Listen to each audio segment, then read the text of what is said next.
I know you probably have seen the situation with Trey Lance and Jimmy Garoppolo. Right. Trey Lance going down, Jimmy coming in to win that starting job again. Mm-hmm. How do you think the 49ers handled that situation?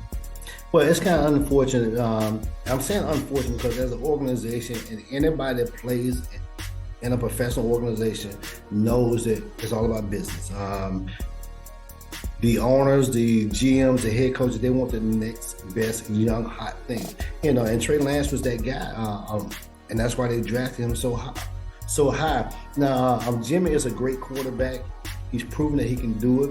But if you could find somebody that can do it just as good and younger, that's going to be around a lot longer, you're going to take that guy. But they were fortunate enough that Jimmy wanted to be there also. So he took, I'm assuming, less money to stay as a backup because he knew that they was trying to get rid of him or he was going to start Trey. So he took less money to be there. And fortunately for the 49ers, they had a guy who wanted to be a part of that organization. So if something happened, you still got a starting quarterback as your backup. And unfortunately for Trey, he got injured and Jimmy fell right back in there. So the 49ers got the best of both worlds. I can't say that. Definitely. Hey, how I'm looking at this now, like a year out, I think they should have went with Justin Fields. Okay. I really think so because they have a better offensive line than the Bears. He's just as athletic, right? And he can sling the football, right? Now I'm not quite sure how tall Trey Lance is, but I think they may have went with him because he might have had a little more of the prototypical quarterback size, than Justin had. That's just my perception of it. But when you playing, there's a different ball game when you playing at Ohio State and you playing at North Dakota. Definitely.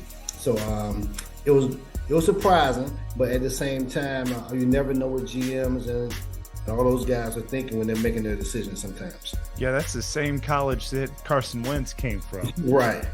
It is. You see how his career is going.